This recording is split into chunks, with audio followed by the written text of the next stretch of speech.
This episode is brought to you by SmartVestor. Connect with an investing pro near you at RamseySolutions.com/SmartVestor. All right, let's look at 101. Let's lay this foundation that we talk about, making the most of retirement. Now, before we get into the nuts and bolts, let's remember what we have to do. Some basic wealth building principles.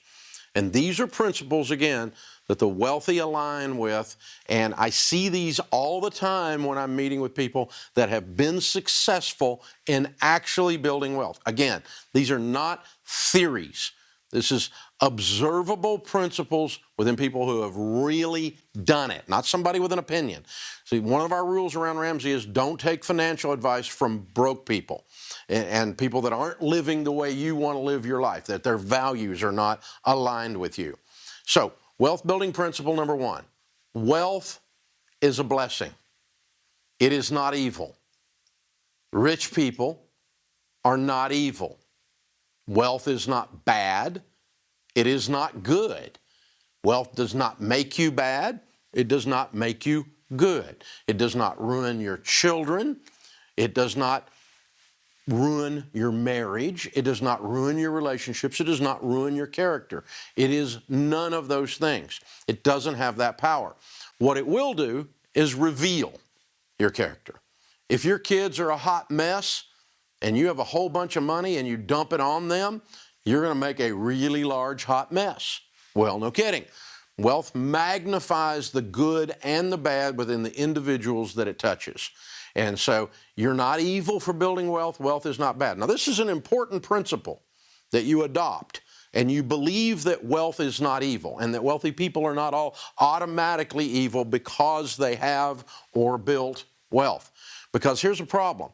It is very difficult to be very good at something that you believe to be morally wrong. Our friend Dr. John Deloney would call that cognitive dissonance. When you are trying to act in a way that is perpendicular with your beliefs, it's very difficult to be good at it.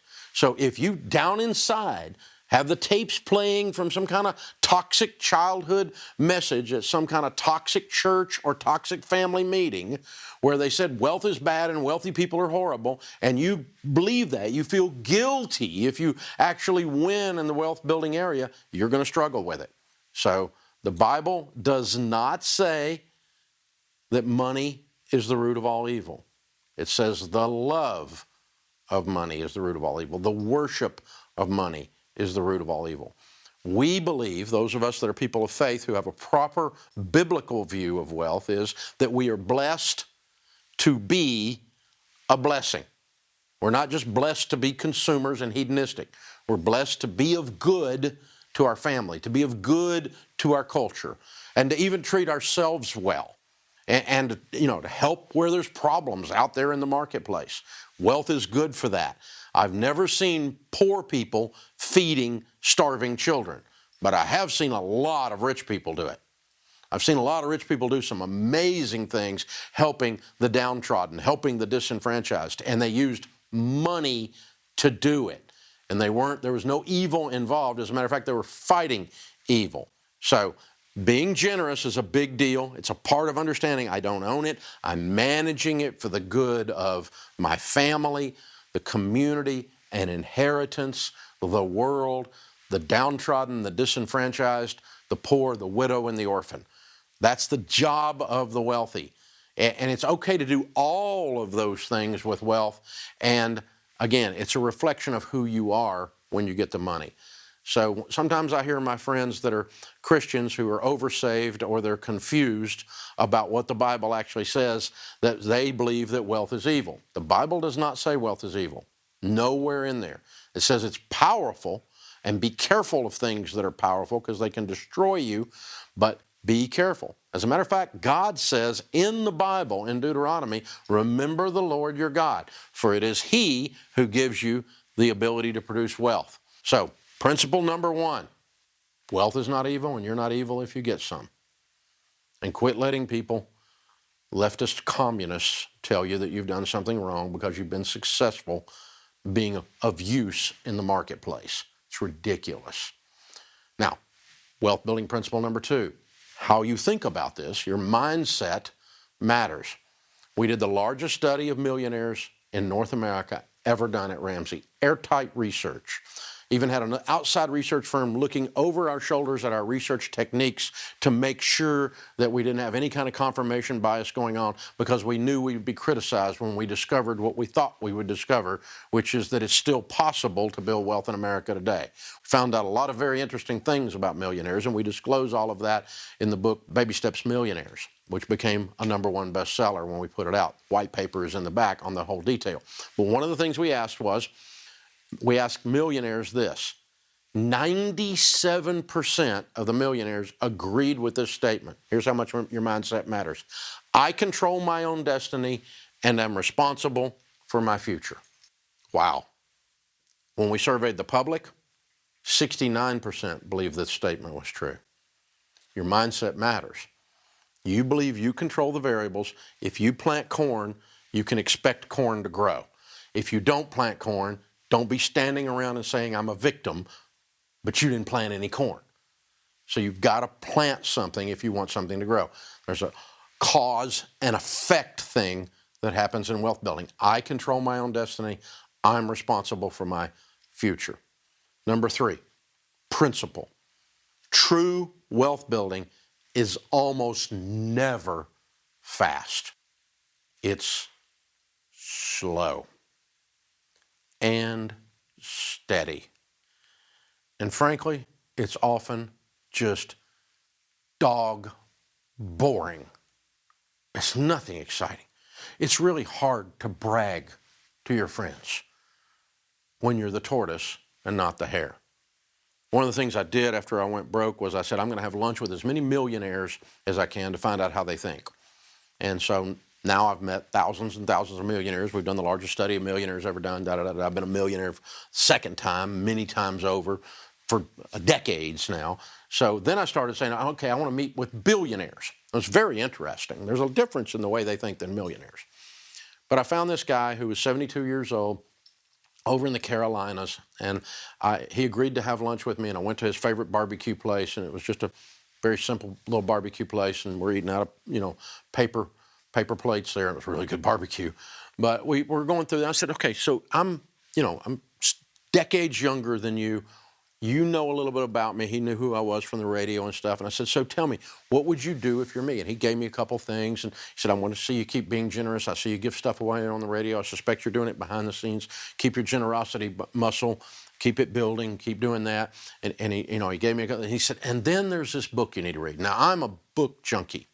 I'm a self-improvement junkie. I read like a maniac.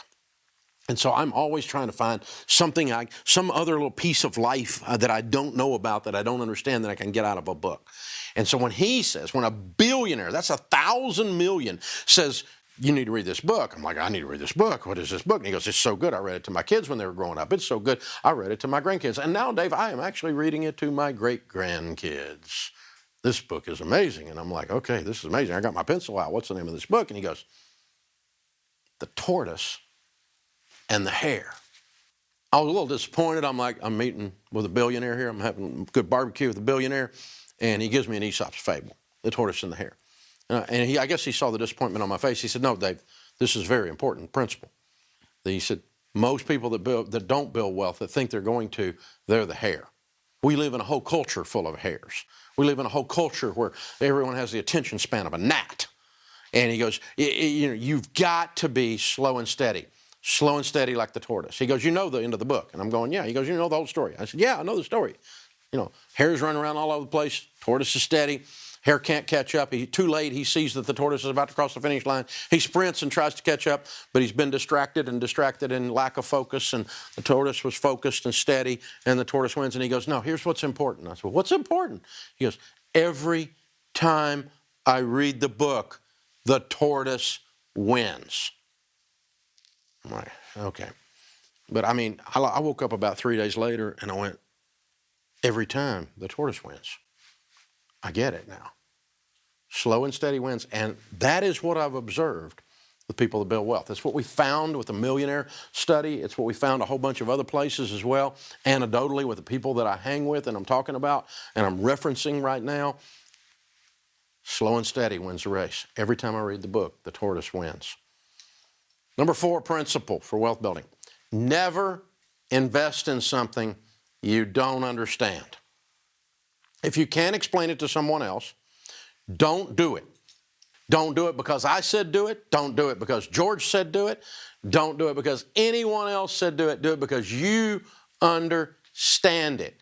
If you follow somebody who says they've got it all figured out and you're going to go do what they say to do and they've got it all under control, you're about to lose your money.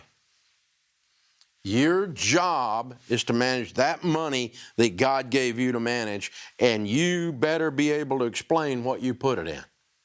Do not put money in something you don't understand. Well, Dave, I think there's things that I don't understand that are perfectly good. That's probably true, which means you need to learn about those things enough that you get comfortable with how they operate and what they are. We're going to cover a bunch of different investment types tonight, and, that's going to open up some things, but you keep learning, keep doing stuff like watching this event for these 2 nights. You're going to learn some things about investing you didn't know. Everyone will in these 2 nights. And then that's going to set you up to go to maybe a place you hadn't been before. But don't put money in something you don't understand because some goober in a slick suit says you need to do it. Or you've got this friend who seems really smart. He's successful, so I'm going to do whatever he does. You're about to lose your butt. Don't put money in stuff you don't understand. Well done. Be a crockpot in a world full of microwaves. That's we go. very difficult to do, but that's how the wealthy actually do it. Game on. Regardless of what you saw on a TikTok. That's the thing to remember. If it was on TikTok, just that's it, right? If it's on TikTok, just that's it right there.